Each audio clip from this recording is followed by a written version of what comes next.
Hello mga vloggers! Buhay pa ba kayo? Charot! Birthday nga pala ni Mother Earth kaya nag-celebrate kami buong pamilya.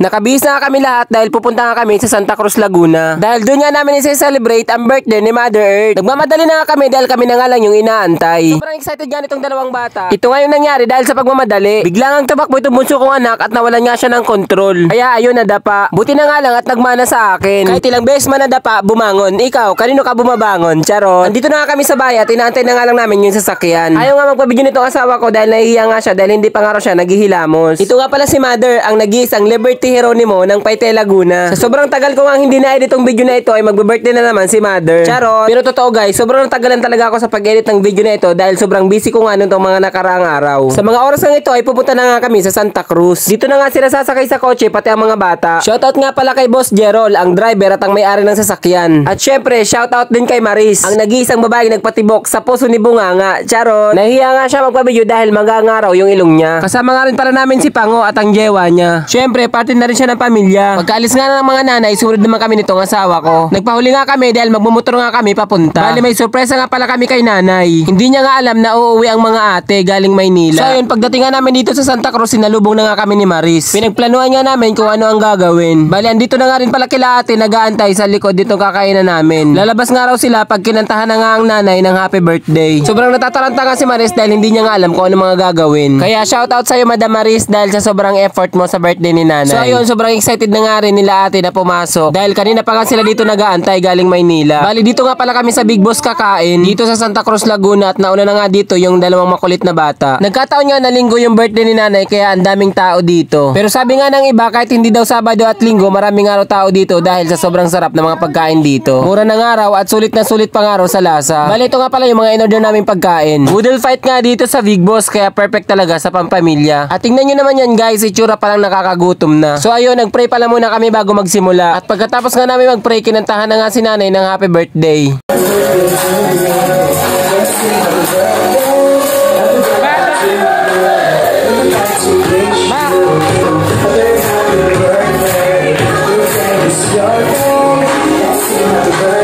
Tuwang-tuwa nga ang nanay dahil kinantahan nga siya ng happy birthday ng mga staff dito sa Big Boss. Grabe, sobrang bait din nila dahil nag-e-effort nga rin sila pag ganitong may birthday yung customer nila. So ayun, pagkatapos nga kantahan ng happy birthday si nanay, nagpakita na nga rin sila ate at kuya. Tuwang-tuwa nga ang nanay dahil umuwi nga sila ate Grace. After nga mag-wish at mag-blow the candle ni nanay, nag-wish na rin kami para sa kanya. Syempre, hindi mawawala ang iyakan sa pamilyang pinatibay, charot. Syempre, bilang anak, masaya tayo na kasama ang magulang natin sa tuwing mag-birthday sila. Pero syempre, pinakamasaya ang magulang kapag kumpleto ang pamilya kahit wala silang handa. At ito na nga yung pinaka-exciting na part dahil meron niyang money cake si Mother. May pa-money cake nga ang bunso niyang anak. Shoutout nga pala kay Gibson Jeronimo. Baka naman pautang, charot. Kung meron niyang exciting part, ito naman yung inaabangan ng lahat, syempre yung kainan. Grabe guys, sobrang sarap ng mga pagkain dito. Sobrang nabusog at sobrang nag-enjoy talaga kami. So ayun, after nga ng kainan, nagpictura na nga kami. Tatlo nga lang yung anak ni nanay. Pero dahil sa may mga asawa na, padami na nga ng padami yung mga apo ni nanay. So ayun, tapos na nga kami magpicturan kaya inasikaso na nga namin yung mga natira naming pagkain. Pinagtitake out nga namin yung mga natira. Ang dami nga ng serving nila kaya ang dami pa naming naiuwi.